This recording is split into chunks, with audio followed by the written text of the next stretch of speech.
Welcome from the Netherlands. I'm sure every one of you looked forward to go to South Africa this year and Japan next year. However, COVID-19 hit us. But fortunately, garden centers are doing really well in most countries these days, so we feel blessed to be in the garden industry. Recently, IGCA reached out to me to host a webinar about online marketing and to explain a bit more about how you can use Google to get more customers to your garden center. So let me start by something about Garden Connect. We currently work for 300 independent garden centers in 6 countries. We manage and host 140 web shops. We got a team of 42 people, 3 founders. I'm one of them. We were the builders of the first IGCA app back in 2019 for the IGCA Congress. And of course, as a Dutch company, we're a member of Tuinbouwers Nederland, the Dutch Garden Center Association, and we're proud to be a partner of the IGCA. If you look at the things Garden Connect is doing, it's easy to explain based on the customer journey. So I'm sure you're familiar with the customer journey. It starts on the left with awareness about, people who want to do something in the garden. Then they're going to consider the options, compare products, and eventually they are going to buy something. After buying something, you need to provide them service, and you might have a loyalty program in place, which is on the right side. And after loyalty, people go back to awareness and start the customer journey again for the next purchase. Everything Garden Connect does is always online. So we help garden centers with online ads, search engine optimization, online marketing, email marketing, their website, their web shop, the content, and so on. And eventually, on the right, we help garden centers to have a better loyalty program by building apps, send out personal marketing, and so on. So everything we do is online, and everything we don't do is offline.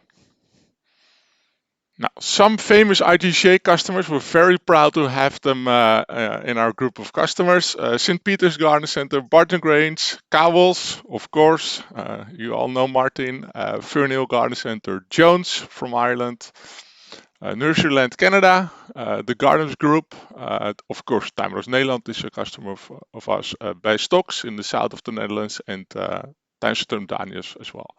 So we got a long list, and we're very happy to have all those IGCA delegates among our customer base. Now, in this webinar, I'm going to explain to you the impact of COVID-19 on shopping and especially on the garden industry. Secondly, we're going to have a look at local SEO and how you can use that to benefit from the changing behavior of customers. And of course, I'm going to give you some tips and tricks you can apply after watching this webinar.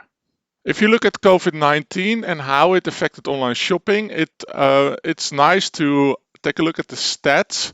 And we compared stats of our Dutch customers, so everyone with a web shop.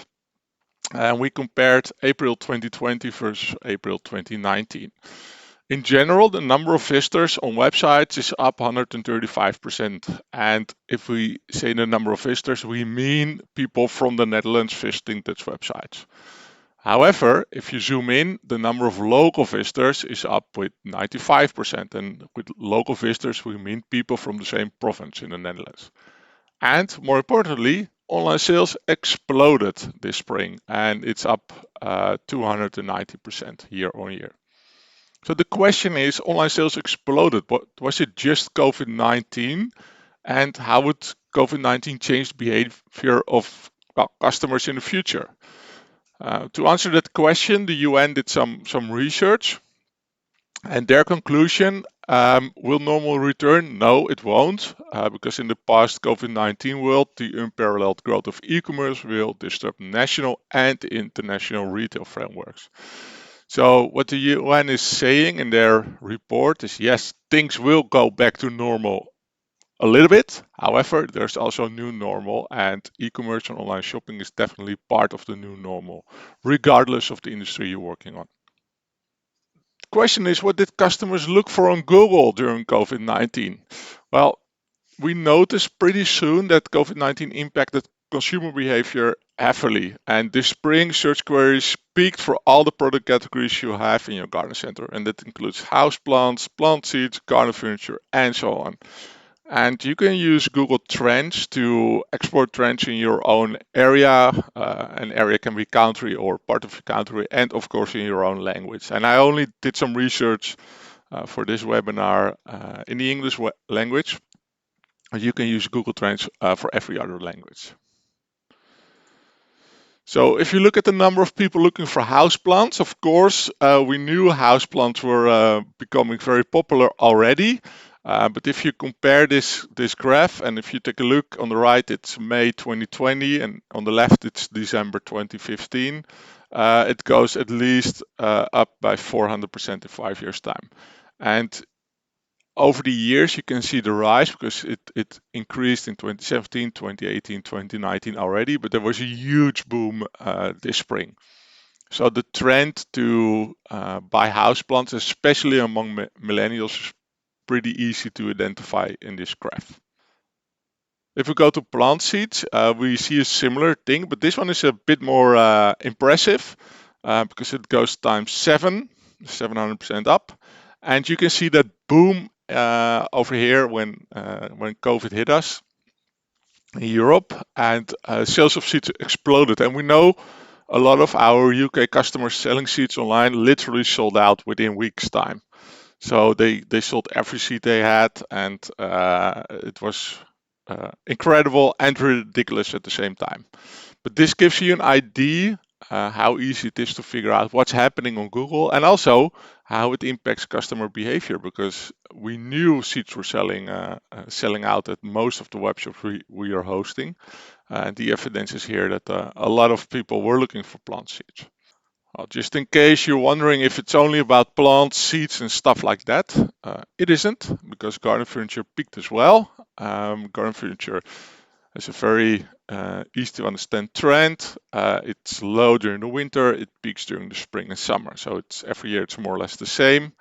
And then COVID hit us, and it really peaked late May. So the number of searches on Google was twice as high this year compared to last year. That's Google Trends, but a lot of other things happened in the world. And one of the things that did happen in the Netherlands from mid-March, but I think it's something that happened worldwide. Stay-at-home orders. In the Netherlands, we didn't have a lockdown like people in Italy had, so we were allowed to go somewhere. Of course, there were a lot of suggestions not to travel and avoid busy places and stuff like that. So the question is, if you weren't in a tight lockdown like we were, what were people doing when they wanted to leave their home? Because the bars were closed, the restaurants were closed, you couldn't fly to another country, holidays were cancelled. So there was one thing left to do, and that was visiting local stores, and more specifically, garden centers. The number of people looking for garden centers near me, and this is literally the keyword people are using on Google, peaked as well, which means that twice as many people compared to last year were looking for a garden center nearby, near their own area. And this is quite an interesting keyword to use, because apparently people aren't necessarily looking for the name of a garden center. They just grab their phone and they enter garden centers near me, and they want to find a garden center in their own area nearby. And this is a very significant trend, and we can see that with all the keywords. If you add near me, so it can be gas station near me, post office near me, restaurant near me, plants near me, and so on. So this means that people are asking Google to show them places to visit, to buy something, to see, to get inspiration from in their own area. And as you can see, it peaked again in late May. Well, something else happened, because people were on furlough, so they still had the job. Restaurants closed, I said, tourism restricted.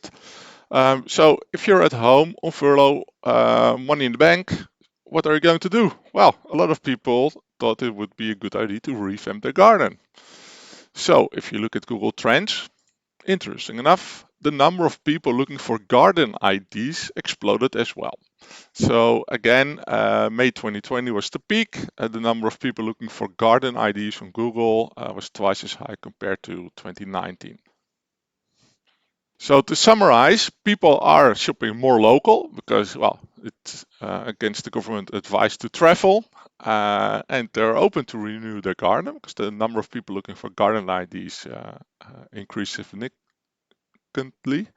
Online sales are booming, and important store visits are prepared online before they take place because fun shopping isn't necessarily something you're recommended to do right now and over the last couple of months. So a lot of people are looking online, figuring out what they want, where to buy it before they visit the place. So what do you need to do next? Well, you need to make sure your local customers can find you by applying local SEO marketing because people are looking for products to buy nearby. They are looking for places to visit nearby. So the question is, are you ranking well enough on relevant keywords? Now let's have a look how that works. 74% of the consumers looking for something local on Google visits a shop or business the same day. So let's say 100 people a day are looking for a garden center near me. 74 of them are really visiting a garden center nearby that same day. Also, something you probably recognize, 45% of the consumers has been using click and collect since COVID-19.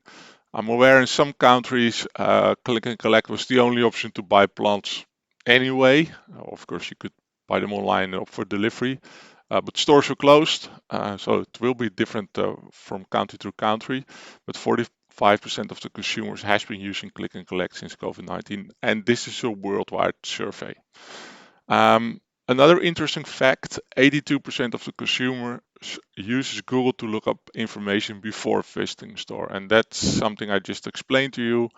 A lot of people are using Google to explore information to find products they want to buy in your store.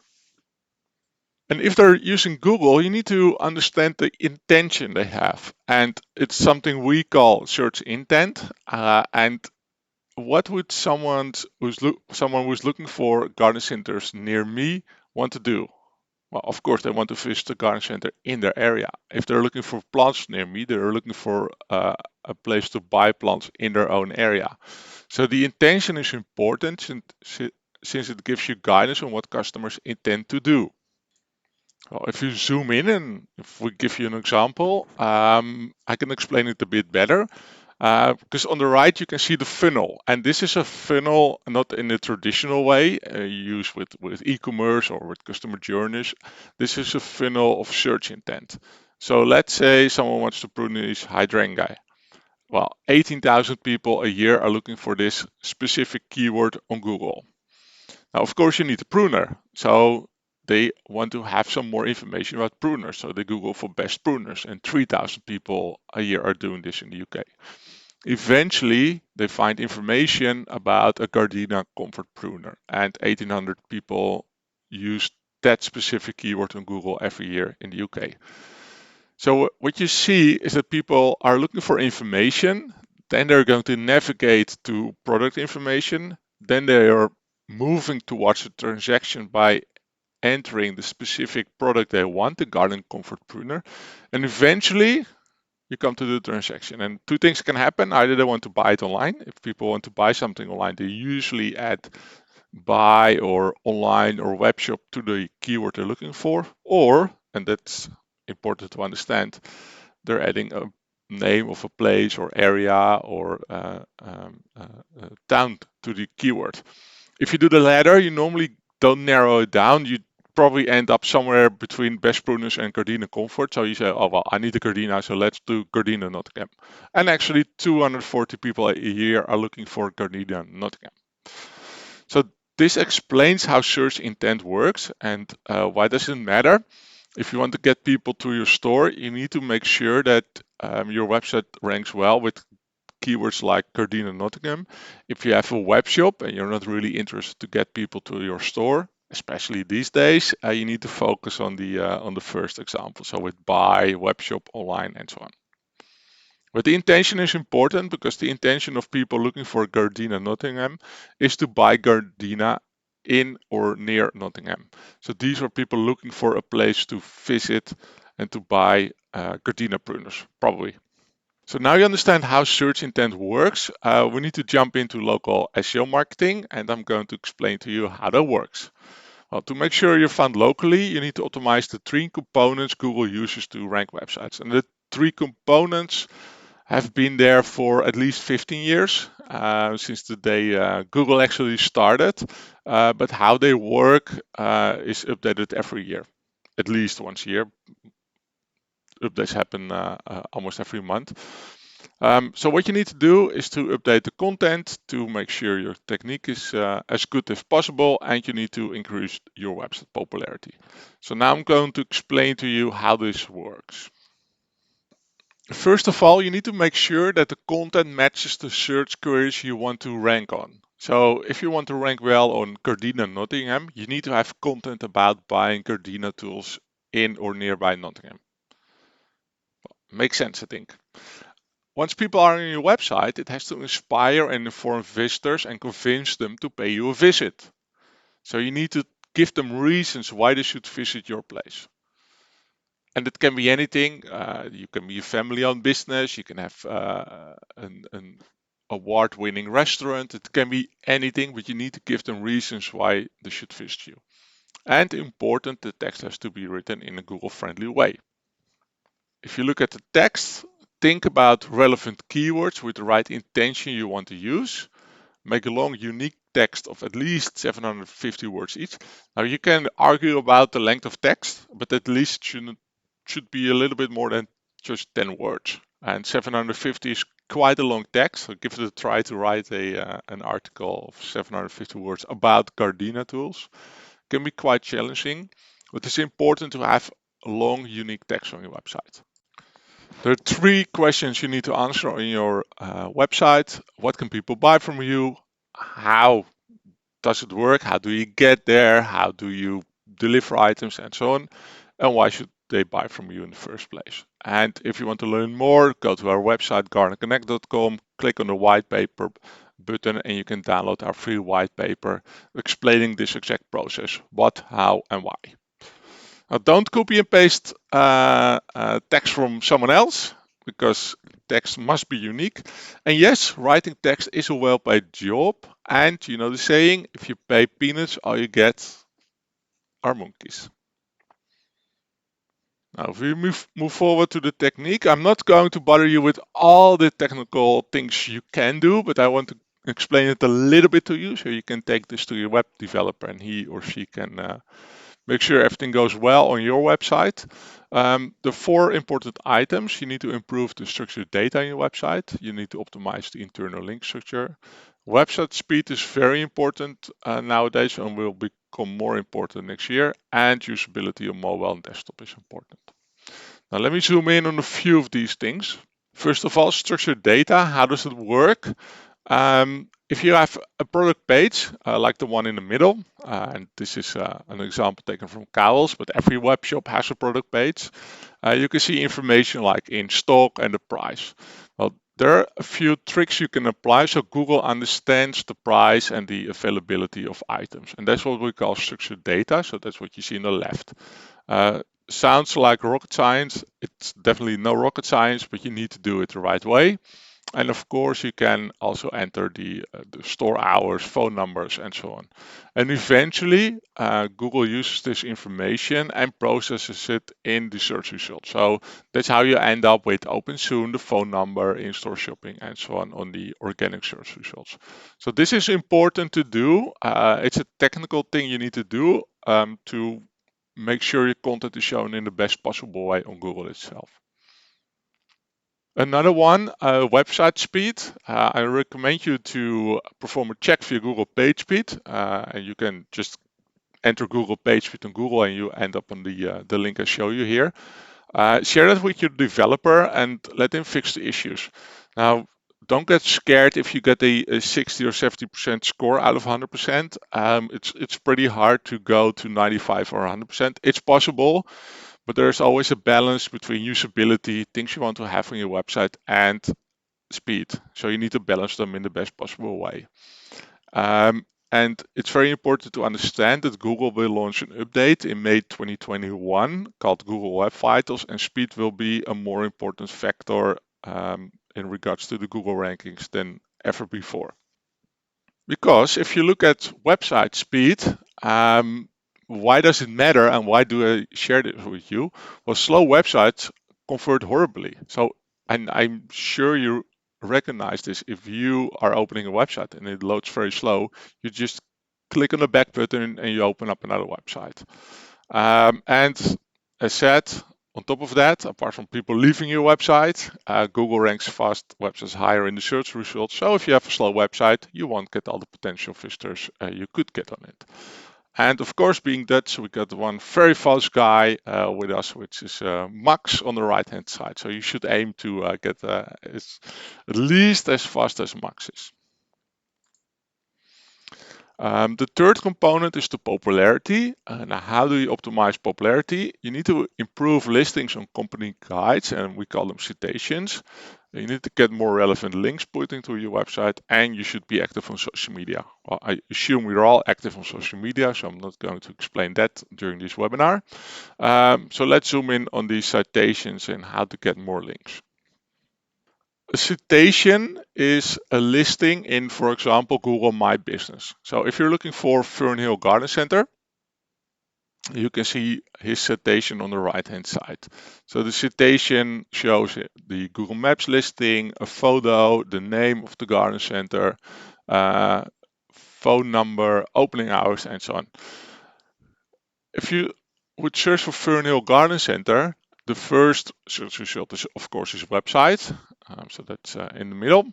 The orange part are his social media channels, in this case Facebook. And then you can see TripAdvisor, Atloon.ie, and then TripAdvisor twice again. And these are the citations. So if you're looking for this garden center, one search result is the organic listing, 2 are social media listings, and 4 are citations. And the other one on the bottom is just a regular organic search result. So citations are very important because although 80 to 90% of the people are clicking on the first 3 links, other people are clicking to TripAdvisor, Atloon.ie, and so on. So it's important to manage those citations and to optimize them. Another thing I mentioned is link building, and link building is definitely the most vague and misunderstood part of search engine optimization, and it's by far the thing we get most questions of whenever we're talking about SEO marketing. However, it's important to do since it significantly helps you to improve your rankings on Google. So a lot of people think, well, Edwin, thanks for the tip. Let's buy 250 links for $100 on the web to get more links. Sounds like a good deal, doesn't it? Well, you can already guess the answer. It isn't, because relevancy matters and more isn't more relevant. So buying 250 links for $100 is what we actually did, and it worked back in 2004. But guess what? Things changed since. And at this moment, we work with blogs in the garden industry to place links, and we can pay up to €200 per link. And one link of €200 helps a lot more than 250 links for $100, and I can really promise you that. It's not a waste of money, it really helps you to increase rankings. So link building is very important, but you need to find relevant websites to place a link rather than buying a lot of links from generic websites who are not affiliated to the garden industry. So the question is, does local SEO work? Well, 46% of all the search queries on Google have a local intention. And partly, but no, not only because of COVID-19, customers prepare their store visits online so they know what they want before visiting you. And that's why it's really important to do local SEO marketing. And traditional advertising is more and more replaced by Google and search engine optimization. Should you have any questions, you can send me an email at edwin@gardenconnect.com or put your questions on the comment box on YouTube. I'll find. Important to put in your diary, IGCA 2022, Amsterdam, the Netherlands. And yes, I'm in the organizing committee, along with a lot of other familiar faces. We're going to launch the new website early 2021 with more information. And it will be the first post-COVID-19 Congress and the first chance to meet your colleagues from around the world again. Thanks for watching this webinar. And On behalf of the entire Garda Connect team, I want to wish you a Merry Christmas and a great 2021.